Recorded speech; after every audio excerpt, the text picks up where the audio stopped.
Hi, my name is Andrea Jaden, and this is my reflection on my leadership group that I did.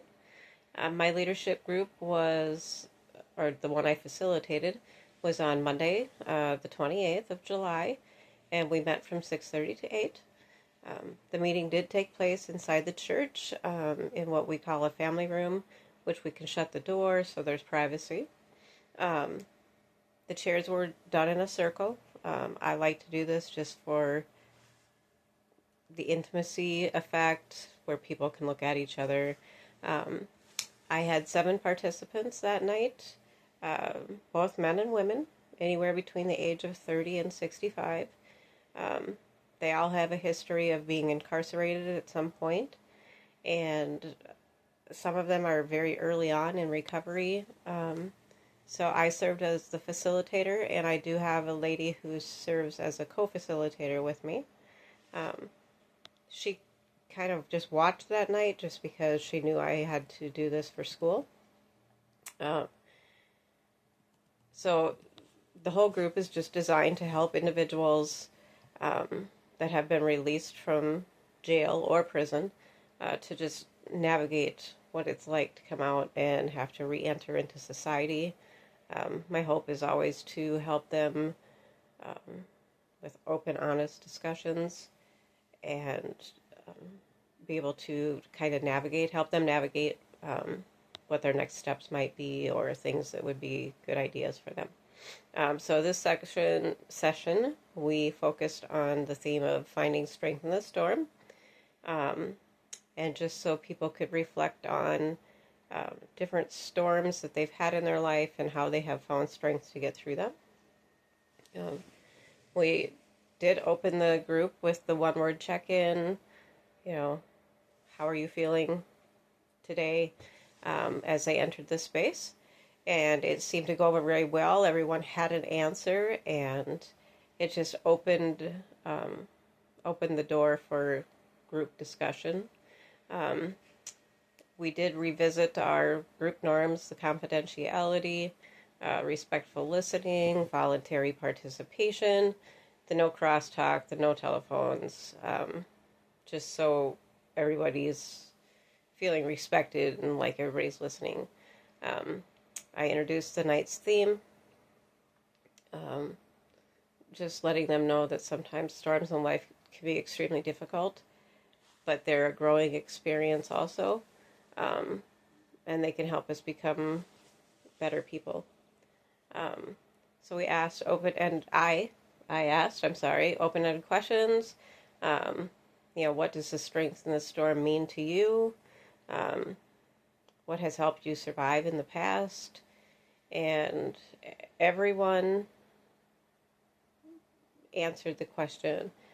Someone opened up about feeling very isolated. Um, Another one talked about their fear of relapse.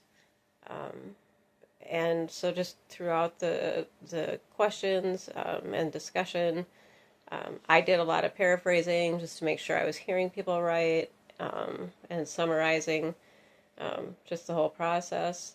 Um, and then we make space for the quieter people who don't always want to share, or they're too embarrassed, or whatever the situation is.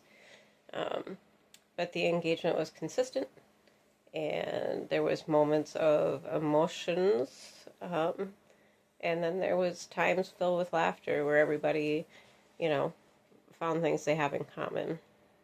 Um, at the end, I did hand out a worksheet on finding strength in the storm that they could take and use for the next week to help them kind of journal and just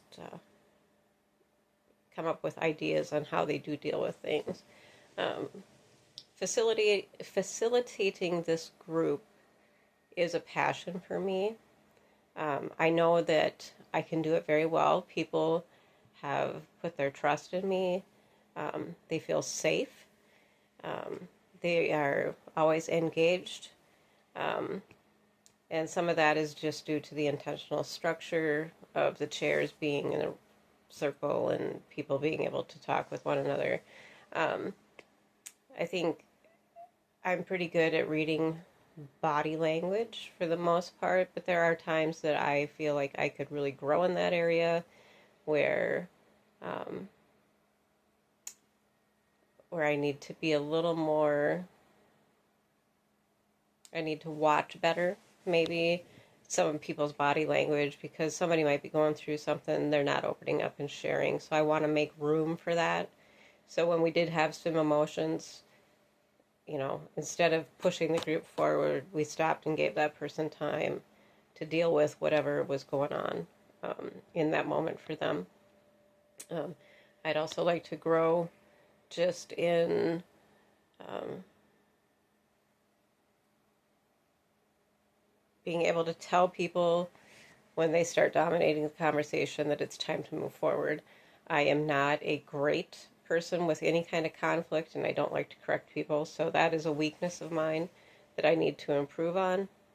Um, I just think this whole group session reminded me how much I love the group, how much I like facilitating the group. Um, it's always a good moment to see people heal and connect, find strength within one another. Um, I think everybody left with tangible takeaways, um, deeper relationships. They're learning how to trust one another and have hope. Um, so going forward, I just hope to continue to build on my skills um, in group pacing, equal participation, um, and that in the moment kind of intuition that I need to work on. Um, and then I think one thing I've really learned that not everybody's healing is linear, so everybody heals differently, and it takes time for more time for some people than others. So those are things that I think I need to work on. But overall, I think this was a great group. It gave me an opportunity to see places that I am not doing as well as I'd like to be, and um, it was just more intentional um, because I knew I was needing to do this to learn for school also. So it was a great, great group, and I just thank you for the opportunity to do it.